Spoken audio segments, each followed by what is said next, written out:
एक सवाल ये कि कई बार तमाम चर्चाएं होती हैं, बातें सामने आती हैं, कई लोग इस बात का जिक्र करते हैं कि धर्म ही कर्म है, कुछ लोग इस बात का जिक्र करते हैं कि नहीं, कर्म ही धर्म है।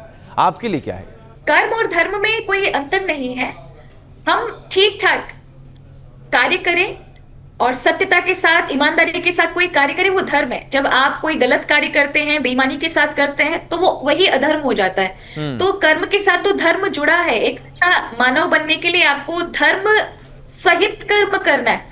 आज हम यही कार्य करते हैं ना, हम गलत क्यों हो जाते हैं? क्योंकि हम धर्म लाभ के चक्कर में, धर्म लोभ में फंस जाते हैं। और कई बार आप देखते हैं धर्म के चक्कर में लोग अंधविश्वास का सहारा लेकर के लोगों को मार देते हैं, तांत्रिक क्रिया करते हैं, कितना कुछ अ, होता है धर्म के नाम पर ना। हम्म। तो वो कर्म धर्म पूर्वक नहीं माने जाते।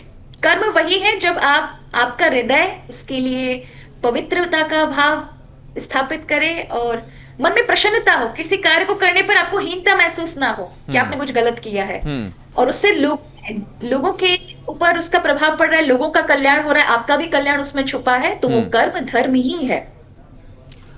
कर्म करने के पीछे कई बार इस बात का भी और कई जिक्र बार होता है कि मोह उसके पीछे की बहुत बड़ी वजह होती है। अगर आपका किसी चीज से जी, लगाव होता है तो आप उसे पाने के लिए, चाहे वो सही कर्म हो चाहे गलत कर्म हो, आप कर देते हैं। ये मोह क्या चीज है? देखिए मोह होता है कि किसी चीज के ऊपर निर्भर हो जाना, अटैचमेंट। उसको एक सरल भाषा में कहें हम्म। कि एक आसक्ति हो जाना, अटैचमेंट हो जाना। हम्म। अटैचमेंट बुरी नहीं है, लेकिन वो उस प्रकार से हो कि इसके बिना रहा नहीं जा सकता। हम्म। आप किसी चीज के साथ संबंध बनाए, बुरी बात नहीं है, लेकिन हम्म। उसके बिना आप रह नहीं पाओगे, जी नहीं पाओगे, सरवाइव नहीं कर पाओगे।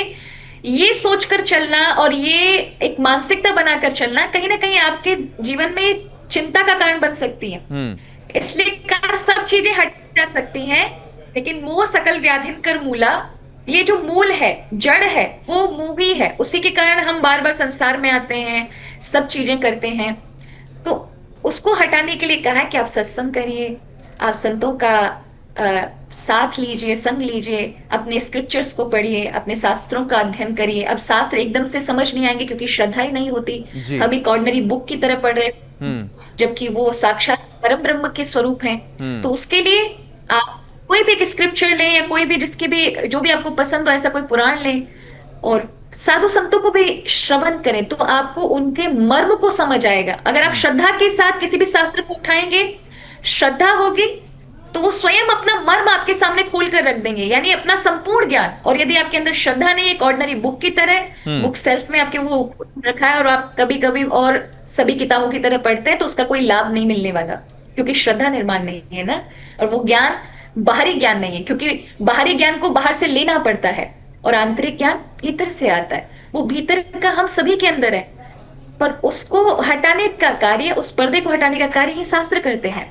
तो हम सभी को ज्ञान ऐसा नहीं है, वो आत्मीय ज्ञान ही सबको होता है, तभी हमारा कल्याण हो सकता है, तभी हम मोक्ष का या परमात्मा के लिए अध्यात्म तक की यात्रा को पूरा कर पाते हैं।